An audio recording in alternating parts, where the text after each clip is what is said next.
우리 박재용 차장님 한번 모시고 오랜만에 네, 오늘 시장 이야기 한번 나눠보겠습니다. 어서 오십시오. 어서 오세요. 차장님. 안녕하십니까. 네, 반갑습니다. 반갑습니다. 차장님 맞죠? 네, 맞습니다. 네. 올라가셨다고 올라가실 때가 됐다고. 네, 밖에서 듣고 있었는데 네, 분명히 때는 우리 됐는데. 정프로님이 맨날 그거 놀리거든요. 넌 몇 년째 차장이냐. 아, 무슨 말씀이세요? 아 이렇게 인신공격을 맨날 이렇게 하십니다. 아, 그랬나요? 가슴 아픈 얘기. 아, 근데 여전히 차장인 건 맞죠? 그렇습니다. 다른 거 할 생각은 없고. 아예 없습니다. 저는. 아, 무조건 차장만 할 거죠? 그럼요. 끝날 때까지. 계속. 차장만. 알겠습니다. 고맙습니다. 노트북은 LG 쓰고 있죠? 아 그램이죠, 그램. 그램이죠. 아 이게 제가 제 노트북 살 때까지 제가 200만 원 좀 넘게 주고 산 것 같은데. 아 맞아요. 그때 비쌌어요. 네. 네, 200만 원 좀 넘게 주고 산 것 같은데. 안 되지. 와 이거 120만 원? 윈도우까지 깔아주고. 119라고. 119. 윈도우까지. 윈도우까지 깔아주고. 네. 아. 그거 i7 맞아요? 근데 이게 제가 좀 비싸게 산 이유는 네. 이게 좀 오래됐는데 이거 i7입니다. 네.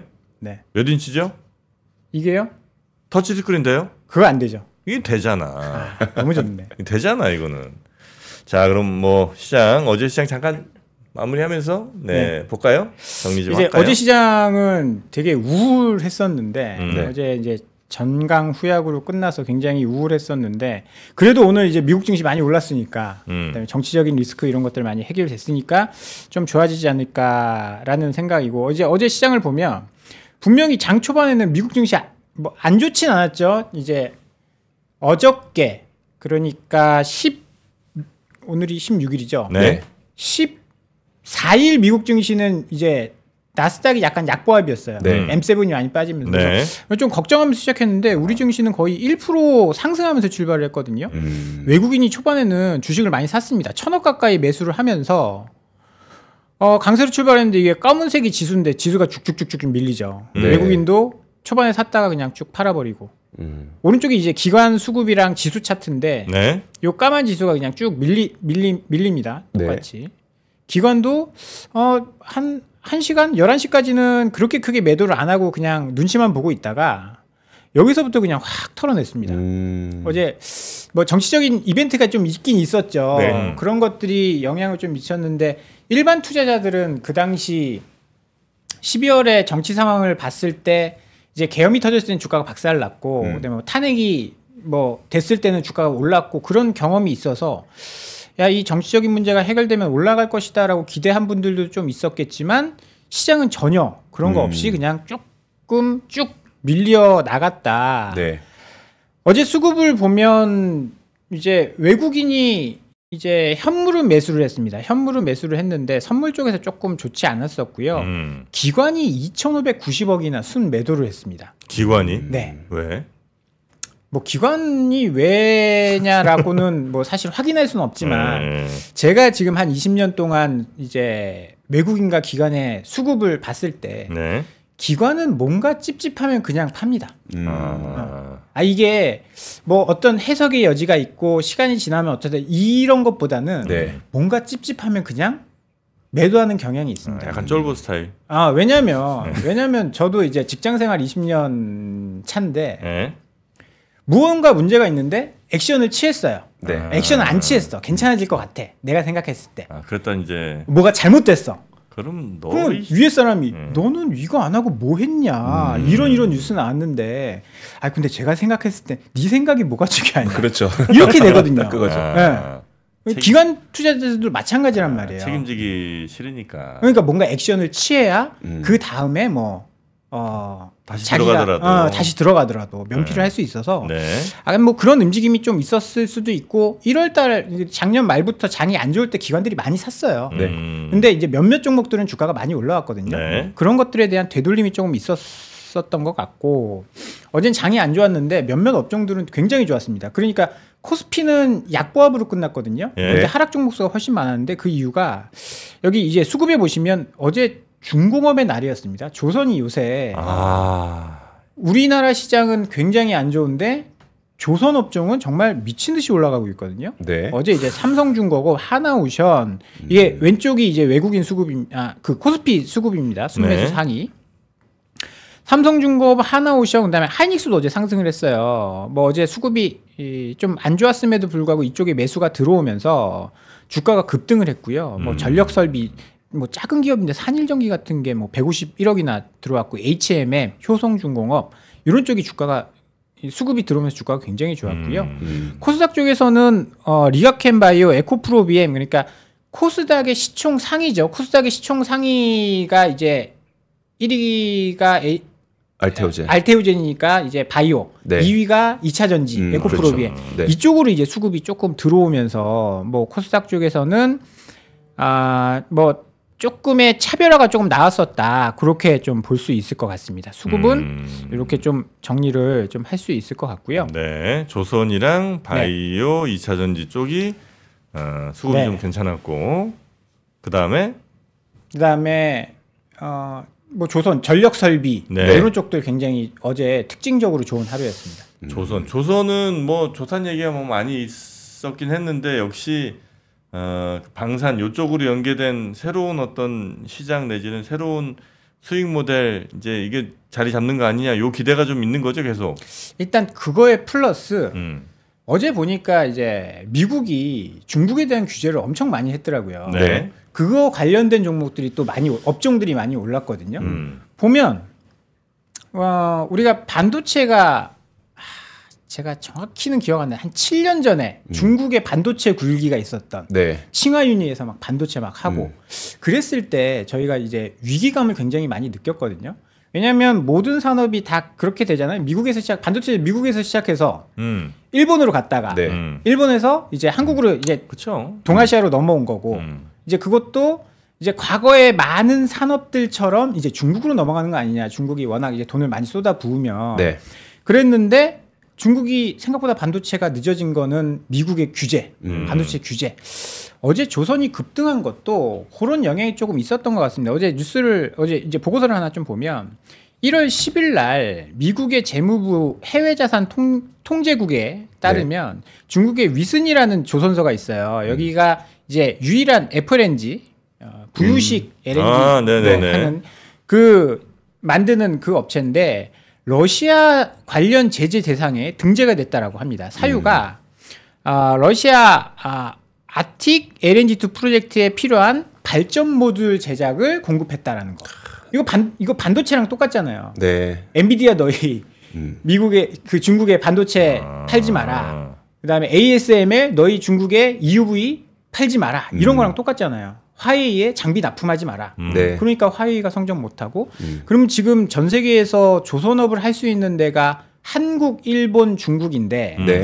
일본은 조금 제껴놓고 이제 중국이 굉장히 올라오고 있는 상황인데 미국이 이렇게 제재를 해버리면 네. 뭐 배를 만드는 장비나 이런 거 아예 못 들어가게 해버리면 네. 중국의 조선 사업은 이제 끝난 거 아니냐. 그러면 나머지는 누가 할 것이냐. 일본보다는 한국이 할 가능성이 매우 당연히 높거든요. 그렇죠. 네. 네.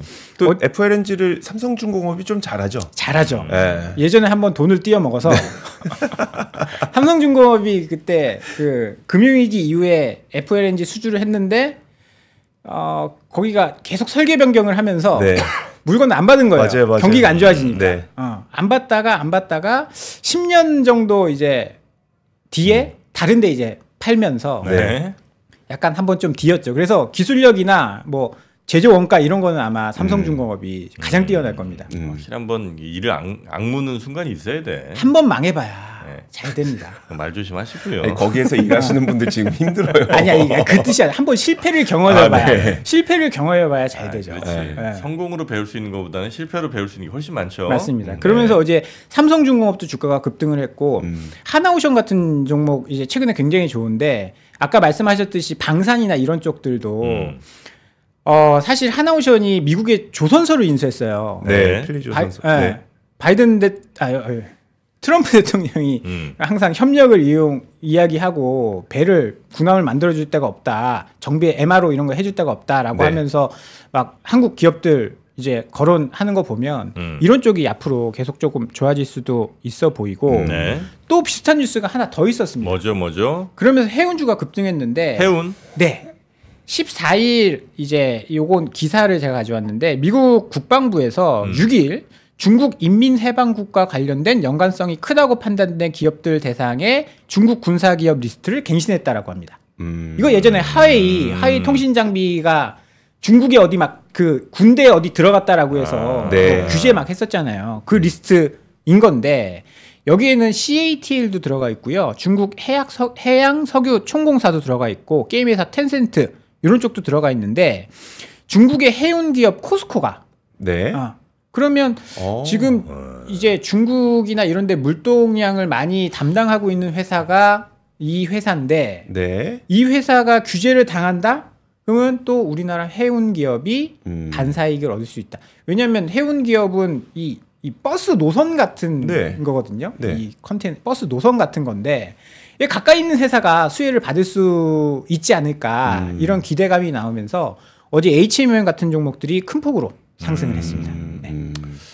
참 자존심 상하긴 하지만 그나마 그래도 우리 기업들 몇 개 살려주는 거는 든든한 미국 성님밖에 없구만. 아니 미국이 이렇게 중국 때려줘야 그 반사이익으로 이렇게 올라가는 일들이 자꾸 생기니까. 근데 저는 네. 그래서 기사를 하나 더 갖고 왔는데 저는 미국의 규제를 지금 우리가 너무 단순하게 두려워하고 있지 않나. 저는 트럼프의 관세가 꼭 우리한테 나쁜 것만은 아니다라고 생각을 하고 있거든요. 지금 뭐 애널리스트나 이코노미스트 다 이제 물동량이 줄어들고 그런 것들 걱정하는데 그거는 이제 전 세계적인 걱정일 수도 있는데 예. 저는 늘 이야기하는 게 트럼프 1기 때 관세를 정말 무지막지하게 때린 것 같지만 트럼프가 이제 본인 미국이 필요한 거에 대한 관세는 오히려 크게 안 올렸거든요. 네. 크게 필요 없는 거에 대한 관세를 많이 올렸고 그래서 평균치를 맞췄었던 건데 네. 그 자료들이 막 골드만삭스나 여기서 계속 나오고 있어요. 2기 때 어떻게 할 것이다. 그러면 사실 우리나라 보편관세 우리나라가 보편관세를 맞는다라고 치면 우리가 만약에 20% 관세를 맞는다. 중국이 50% 관세를 맞는다. 네. 전 세계가 20%인데 중국이 50%면 오히려 우리는 관세가 30% 낮아진. 왜냐하면 중국과 경쟁을 많이 하고 있는 국가이기 때문에 낮아진 결과가 나올 수도 있다라고 저는 생각을 하거든요. 그래서 어제 그 SC그룹의 수석 이코노미스트가 한국에 와서 한 얘기가 있는데 중국의 규제이익의 반사이익을 받을 수 있는 거는 네. 대한민국이 될 수 있다. 이런 이야기를 좀 하고 있어요. 왜냐하면 그래요? 미국이 생산 기반이 없는 국가지 않습니까? 네. 코로나 때 보면 마스크 한 장 못 만들어가지고 맞아요. 네. 중국에 막 손 벌리고 막 그랬었잖아요. 어쨌든 수입해야지 뭐. 그러니까 어쨌든 수입해야 되는데 중국한테 안 한다라고 하면 대한 국가가 몇 개나 있을까라는 생각을 해보면 네. 대한민국이 그 중에 하나가 뭐 첨단 뭐 기술 같은 것도 있는 국가고 생산 설비도 많은 그런 국가이기 때문에 우리나라가 대안이 될 수도 있지 않을까. 그러면 관세를 무조건 공포의 대상으로 볼 게 아니라 서로 봤을 때 무역을 경쟁하는 국가에 비해서 우리나라가 얼마나 경쟁력이 있느냐 그걸 따져볼 필요가 있을 것 같거든요. 특별히 우리만 두드려 맞는 게 아니라면. 그렇죠. 예, 그러면 이제 다 같이 비슷하게 맞으면 우리 경쟁력이 어쩌면 특히나 이제 중국은 더 두들겨 맞는 그런 나라가 될 테니 당연히 우리의 제조업 강국 대한민국이 더 활동할 여지는 넓어질 수 있다. 그래서 지금 조선, 예? 방산 이런 쪽이 굉장히 강세를 보이고 있는 거고 최근에 이제 원래 몇몇 계속 좋았었던 것도 있고 최근에 바닥에서 올라오는 것들도 있는데 전력 설비 같은 것들이 굉장히 지금 어제도 또 강세를 보였거든요. 전력 설비. 네, 당연히 우리가 가야죠, 뭐. 전력 설비 우리나라가 굉장히 잘 만드는 것 중에 하나인데. 그리고 가전도 잘 생각해 보면 가전도 이제 점점 스마트해지잖아요. 네. 그래서 가전이 그냥 냉장고만 돌아 이게 아니잖아. 이제는 냉장고인데도 스마트하게 뭐 다 IoT 연결되고 뭐 이렇잖아요. 네. 그럼 중국 거 제재할 명분이 생기잖아요. 왜냐면 예전에도 뭐 정보가 다 그쪽으로 갈 수 있으니까. 정보가 넘어갈 수 네. 있으니까 그럴 때 우리 가전들이 더 힘을 쓸 수 있는 거 아니겠느냐. 맞습니다. 그걸 또 맞는 긍정적으로 봐야죠, 우리. 가전도 제재해야죠. 다 제재해야죠. 약간 비아냥거리는 희망적으로 안 볼 겁니까? 아니 그게 아니라 네. 제재를 꼭 해야 되는 게 뭐 중국 해커들이 이 CCTV 집에 있는 그래. 네. IP CCTV 청소기 이런 거 해킹해가지고 걔네 뭐 다 보고 있잖아. 네. 그래서 실제로 중국 CCTV 다 바꿨잖아요. 실제로. 네. 그랬어요? 그런 집에? 아니 기자님 그게 집에? 미국인가에서 그 CCTV가 그 전에 중국에 너무 많이 깔려 있어갖고 그거 다 못하게 했죠. 네. 그래서 삼성 테크인인가 그때 한 기업이 그거였는데 네. 수혜를 조금 받는다라고 했는데 주가는 뭐 그렇게 네. 여튼 그랬습니다. 그래서 규제 제재해야 됩니다. 그게 그렇게 나쁘게만 볼 거 아니고 그 상황에서도 최대한 하여튼 우리가 뭘 할 수 있는 그걸 잘 마련하면 된다. 그렇다고 봅니다. 네. 그래서 어제 또 전력 설비도 어제 강했는데 이것도 그런 분야예요. 최근에 전력 설비 기업들이 다 이제 캐펙스를 투자를 하면서 공장을 짓고 있습니다. 왜냐하면 지금 미국에서 물건 달라는데 줄 수가 없는 상황이고 네네네. 그거 뭐 이제 남미 쪽이랑 중국 쪽이 만드는데 그런 쪽은 규제 때문에 미국 기업들이 사용할 수가 없고 어제 이제 효성중공업이 주가가 좀 올랐는데 이제 어닝 시즌이라서 실적과 관련된 보고서들이 나오는데 아마 중요 내용만 좀 보면 이제 건설은 빼고 효성중공업이 건설도 하는데 건설은 빼고 이제 중공업 부분 같은 경우에 초고압 변압기 증설을 하면서 연간 4천억 원의 매출 증가 효과를 볼 것이다라고 하면서 주가가 올랐는데요. 이 우측에 보시면 여기 뭐 산일전기, 일진전기, 효성중공업, 재룡전기, LS일렉, 현대일렉 어제 뭐 16%, 6%, 3% 어제 시장이 그렇게 안 좋았음에도 불구하고 굉장히 강세를 보였습니다. 네. 이게 설비 증설 효과는 레깅 그러니까 뭐 증설하고 바로 막 되는 거 아니잖아요. 뭐 램프업도 해야 되고 수율도 맞춰야 되고 시간이 좀 걸리긴 하는데 뭐 2026년까지 매출이 증가할 것이다 이런 이야기들이 나오면서 지금 전력 설비 업체들이 다시 사실 작년 하반기에 조정을 좀 받긴 했어요. 네. 뭐 HD 현대일렉 빼놓고는 다 조정을 받았는데 지금 거의 정고점 부근 수준까지 올라오고 있는. 어디가 전력 설비가? 맞습니다. LS 나 20만 원 샀어요. 그런 얘기 하지도 마시고. 아니 LS 일렉 빼고 LS 일렉도 지금 뭐 올라오고 있는데 뭐 효성중공업이라든지 딴 데는 다 지금 다 뭐 정고점이에요? 산일전기라든지 뭐 재룡전기도 지금 조금 더 올라올 룸은 있는데 그래요? 잘 올라오고 있는 그런 상황입니다. 아하. LS 딴 데 이렇게 다 올라갔는데 LS만 왜 0. 몇 %밖에 못 올랐을까? 그거는 따로 얘기하는 방금 네 쉽지가 않죠. 제가 여튼 저도 그게 궁금했는데 그 이유를 오늘 알 것 알았네요. 같죠. 네, 오늘 맞습니다. 알았네요. 네. 왜 저는 이걸 항상 내가 원인이면서 나를 궁금해할까 이런 생각도 하거든요. 네. 네. 원인은 나에게 있다. 모든 맞습니다. 일의 원인은 나에게 있다. 그렇게 생각하겠습니다. 내 탓이요. 내 탓입니다. 자, 전력 설비도 어제 분위기가 좋았고요.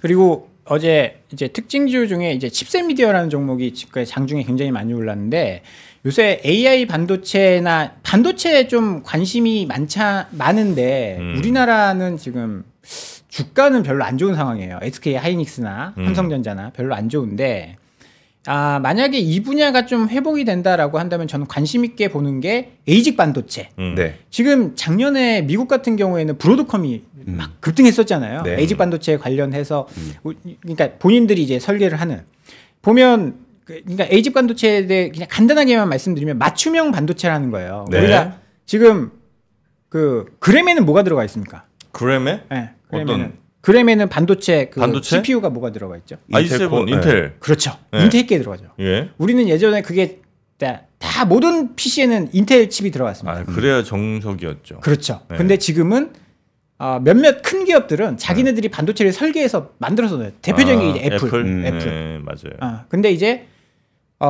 엔비디아의 GPU가 이렇게 되면서 이제 하이퍼스케일러들이 자기네 서버에는 자기네들이 맞는 그런 이제 반도체를 만들겠다라고 네. 하면서 브로드컴이 급등했거든요. 그렇게 되면 설계하는 데는 굉장히 여러 가지가 있어요. 반도체를 설계하는 데는 일단은 첫 번째로는 이제 IP가 있어야 되고 네. 이게 약간 작은 모듈 같은 거예요. 이걸 조각조각해서 이제 설계도를 만드는 거고 그러면 그 안에 이제 중간에 무언가를 할 디자인 하우스라는 게 있어야 됩니다. 그렇죠. 네. 그런 업체들이 이제 에이직 반도체가 시장이 커지면 그런 업체들이 커진다라고 이제 네. 이야기들을 하거든요. 그러면서 우리나라 이제 디자인 하우스나 IP 기업들이 네. 칩셋 미디어는 대표적으로 우리나라의 IP 기업입니다. 음. 비디오 칩에 들어가는 IP를 만드는 업체거든요. 네. 근데 이 업체가 어제 삼성전자, 구글, 퀄컴과 함께 APV, 어드밴스드 프로페셔널 비디오, 코덱 이제 생태계 개발 확장에 참여했다라고 하면서 주가가 많이 올랐는데 이런 것들이 앞으로 좀 더 많이 필요할 거예요. 이게 작년에는 주가가 굉장히 그 AI와 함께 주가가 많이 상승했다가 네. 작년 하반기에 주가가 급락했는데 최근에 다시 반등을 하고 있는 게 이제 브로드컴 관련돼서 에이직 반도체 붐이 일어나면서 주가가 올라가고 있어서 뭐 에이징랜드라든지 AD테크라든지 가온칩스라든지 칩스앤미디어 이런 종목들이 최근에 바닥에서 AI, 에이직 반도체 관련된 이슈와 함께 올라오고 있다. 그렇게 좀 볼 수 있을 것 같은데요. 네. 이런 걸 잘해야 삼성전자가 TSMC를 잡을 수 있습니다. 삼성전자 파운드리가 네. TSMC를 못 따라가는 이유 중에 하나는 디자인 하우스가 격차가 굉장히 심해요. 아, 그래. 대만 업체들보다? 네. 아. 그래서 이거를 얼마나 잘 확보하고 하느냐가 파운드리의 기술, 그러니까 완성도, 수율 이런 거에 굉장히 큰 영향을 미치기 때문에 이게 어떻게 보면 이게 연합군 같은 거거든요. 그래서 TSMC 디자인 하우스면 이 애들이 또 이제 삼성전자에서 일하기는 조금 그런 게 있어요. 그래서 네. 이거를 국내 업체들을 잘 키우는 게 우리가 2018년도였나요? 일본이 반도체 소재 소부장 제자일 네. 때 화이트리스트. 네. 수출 규제 네. 한다라고 하면서 왜냐면 그 당시에는 일본 기술력을 못 따라갔기 때문에 네. 그들이 소재나 부품을 안 주면 네. 우리나라 반도체를 못 만드는 그런 지경이었는데 그걸 한번 당하고 나서 우리가 우리 기업들을 많이 키웠잖아요. 그렇죠. 경쟁력이 엄청 많이 올라갔습니다. 그러니까 파운드리나 이런 쪽 경쟁력이 올라가려면 디자인 하우스나 IP 기업 이런 쪽의 경쟁력이 올라가야 진짜 반도체 기술이 높아질 수 있다. 삼성전자만 잘한다고 될 문제가 아니군요. 그렇죠. 삼성전자 다 하는 게 아니라 디자인 아. 업체, IP 이런 것들이 있어야 할 수 있는 그래요? 그런 문제입니다. 알겠습니다. 지금 그것도 특징주로 분류를 좀 해주셨고, 그리고 롯데칠성, BH 이런 회사들도 이건 이제 어닝 관련해서 네네네. 관심 어닝 받았구나. 시즌이라서 어제 뭐 제가 좋은 것만 말씀드려서 시장이 좋았는 줄 좋은 줄 아시는 분도 계실 텐데 네. 어제 시장이 굉장히 안 좋았습니다. 전강 후약에다가 네. 네. 뭐 지수는 보합이었지만 상승 약간 시총 큰 것만 좀 올려놓고 나머지는 이제 빠지다 보니까 굉장히 소화된 종목들이 많은데 대표적인 게 지금 어닝 시즌이 시작됐습니다. 어닝 시즌에 이제 전망치 보고서가 나오는데 전망치가 좀 안 좋은 기업들이 막 나오고 있어요. 대표적인 게 내수입니다. 네. 우리나라 내수의 대표적인 기업이 롯데칠성 아니겠습니까? 주류. 네. 주류는 근데 이게 보면 이제 음료 주류 네. 이렇게 있는데 주류는 그나마 실적이 괜찮아요. 주류가 더 괜찮아요? 주류는 아. 이제 제품 가격도 조금 올렸고 네. 이게 워낙 이게 내수가 안 좋은 이유는 정치적인 이런 문제들 계엄 터지고 지금 뭐 회식도 안 하고 막 그러잖아요. 회식 안 하면 조금 술이 안 팔리니까 안 좋을 수도 있는데 또 집에 가서 드시나 봐요. 회식 못 하니까 집에 가서 드시나 봐요. 술 판매는 나쁘지 않았고. 네, 주류는 2% 소폭 개선됐는데 음료 매출이 4% 감소를 했습니다. 영업이익은 15% 감소해서 110억 원. 이게 계속 이제 소비가 안 좋아지다 내수 판매가 안 좋아지다 보니까 이런 현상들이 좀 나타나면서 롯데칠성 주가 보면 정말 눈물나게 많이 빠졌거든요. 네. 그런데 안 좋은 데다가 이게 롯데 그룹 자체도 지금 약간 그렇죠. 문제가 있는 상황인데 케미칼하고 건설 때문에. 뭐 그런 네. 상황인데 그래서 주가가 많이 빠졌는데 12월 3일 이후로 보면 주가가 계속 미끄러졌습니다. 근데 우리나라 1월 달에는 주가가 반등했거든요. 네. 그런데 그럼에도 불구하고 주가는 계속 떨어지고 있는. 그러니까 내수 기업들은 굉장히 지금 안 좋은 상황이다. 여기 또 어제 보고서 나온 것 중에 GS 리테일이 있습니다. 네. 대표적인 내수 기업이죠. 대표적인 이 GS 리테일은 이제 편의점, 네, 편의점 기업인데 GS 리테일도 실적이 안 좋을 것이다. 이게 뭐 간편식이나 이런 거 다 좋은데 편의점이나 슈퍼마켓은 이제 내수 업황이 불안정해서 내수 부진 장기화로 기존점 매출 성장이 더지고 동시에 판촉비 증가하면서 수익성 둔화 구간에 진입을 했다. 12월에 편의점 매출이 굉장히 안 좋았다라고 해요. 네. 계엄 이게 터지고 하면서 편의점 매출이 많이 안 좋아져서 4분기 실적도 좋지 못할 것이다. 경기 안 좋으면 원래 편의점 같은 데는 더 잘 되는 거 아니에요? 근데 지금 뭐 아예 밖에를 잘 안 나돌아다니는 그런 예. 상황이라서 그럴 수는 있겠네. 예, 뭐 이렇게 밖에 놀러 나가서 편의점에서 음료를 마신다 여름에 더워서 뭐 그런 것들이 아니다 보니까 12월에 실적은 조금 둔화된 것으로 좀 보이고 있습니다. 네. 뭐 그리고 뭐 게임주들 뭐 아유, 그다음에 오랜만이다 넷마블. 네. 아유. 넷마블 안 좋다라는 이야기입니다. 아 그래요? 네. 나 혼자만 레벨업 기업이라는 게임이 굉장히 잘 됐는데 여기에 공백을 조금 메우진 못할 것이다 라고 하면서 어제 넷마블도 좀 조정을 받았고 넷마블 제가 한때 주주였잖아요. 한때 모두의 마블 모두의 그것 때문에. 그건 진짜 옛날인데요. 아니. 하여튼 그건 그때 들어간 건 아니고 네. 뭐가 좋아서 내 그때 들어갔지? 도깨비가 넷마블인가? 아닌데. 도깨비는 그거죠. 그죠. 거기 아니야. 네. 넷마블은 도깨비. 내가 뭐 그때 들어간 이유가 뭐 있을 거예요. 한 20쯤에 들어갔나? 뭐 그랬던 것 같은데. 네. 지금 얼마입니까? 이거 찾아보니까 네. 4만 7천 원쯤 하네요. 고등어군요. 네토마 머리. 물론 저는 지금 없습니다. 네, 꼬리. 저는 지금 없고요. 네. 네. 대단합니다. 네. 왜 근데 하이브 때문에 들어갔나? 여러분이 좀 그때 왜 들어갔는지 좀 여러분이 좀 알려주시면 감사하겠습니다. 도깨비는 펄어비스지. 네, 펄어비스. 네, 맞아요. 자, 그래서 하여튼 안 좋다. 게임주 안 좋다. 뭐 이게 어닝 시즌에 약간 미스가 나는 기업들은 어제 주가가 좀 큰 폭으로 하락을 했다. 그렇게 정리를 하겠습니다. 네, 내일이 이제 드디어 금리 결정되는군요. 오늘이죠. 오늘 목요일이구나. 네, 오늘입니다. 어떻게 유지 보세요? 아니면 하락 보세요? 지금 거의 반반인 것 같아요. 네. 반반인 것 같은데 저는 정프로님의 의견을 한번 들어보고 싶습니다. 저는 결론을 미리 내기 위해서. 그래요? 네. 저는 하락으로 봅니다. 금리 인하? 금리 인하. 금리 인하. 참 하락이래. 네, 금리 인하로 봅니다. 또 왜 이런 건 겹치지? 그래요? 저는 당위성. 응. 그러니까 지금 팽팽한 이유는 두 가지예요. 미국과의 금리 차. 그렇지. 미국과의 금리 차가 음.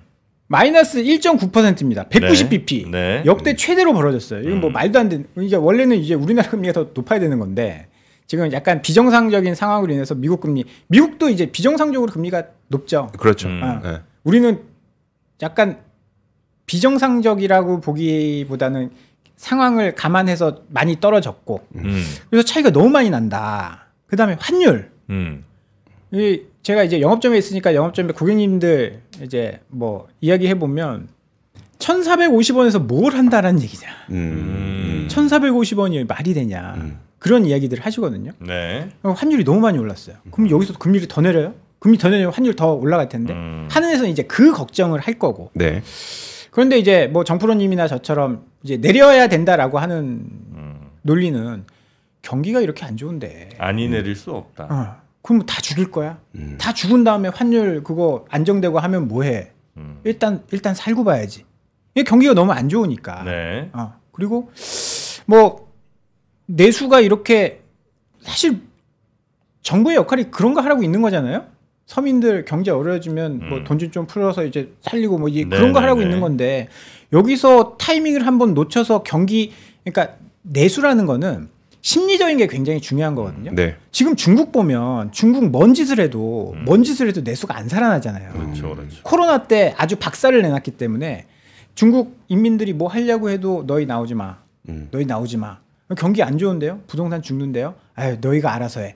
그걸 2, 3년 하다 보니까 중국 내수는 뭘 해도 지금 안 올라옵니다. 작년에 9월 달에 추석 때 중국이 한번 반짝했잖아요. 막 부양책 쓴다고 하면서 주가가 막 불기둥으로 20, 30% 올랐는데 네. 그 이후에 좀 좋아질 줄 알았는데 무슨 양회를 하든 뭘 하든 이구환신을 하든 내수는 안 좋아지고 있습니다. 안 돼. 이 심리, 이 타이밍 한번 놓치면 굉장히 위험해질 수 있는 그렇죠. 그런 구간이기 때문에 만약에 지금 현재 다른 그냥 정부 사이드에 문제가 없는 상황이고 그래서 초기 막 집행하고 추경하고 이런 거가 잘 될 수 있으면 어쩌면 금리 인하 안 하고 대신 재정 쪽으로 어떻게 잘 해볼 수도 있는데 지금 정부가 이제 그게 안 되잖아요. 그걸 아마 한국은행도 알고 당연히 이제 정부도 알고 할 테니까 어쩔 수 없이 할 수밖에 없다. 한국은행은 독립돼 있으니까요. 저는 그렇게 그렇죠. 믿을랍니다. 네. 자, 그렇게 우리 금통위는 오늘 금리 인하를 할지 아니면 유지를 할지 결정을 하게 되고 우리 시장에 관련된 얘기는 이 정도 들으면 될까요? 네네네. 네. 이 정도 하고 끝내도 될 것 같습니다. 네, 미국은 참 많이 갔는데 미국 그렇게 많이 갔으면 우리도 오늘 시작은 좀 힘 좀 받을까? 그럼요. 네. 그죠? 어제 기술주도 많이 올랐고 네. 은행주 실적도 좋았고 네. 특히 금리가 많이 떨어졌어요.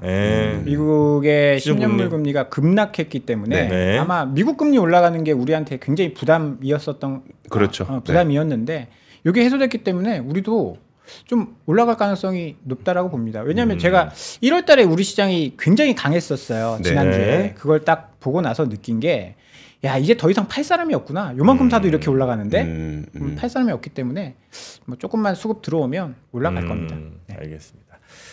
자, 하여튼 혹시 그 차트 같은 게 잘 안 보이시는 분들은 LG 그램 15 울트라 7으로 한번 컴퓨터를 바꿔보시면 선명하게 잘 보일 겁니다. 자, 우리 박지영 차장님 오랜만에 너무 반가웠고요. 요즘도 저녁 시간 뭐 이럴 때 같이 저희와 함께 해주고 계시죠?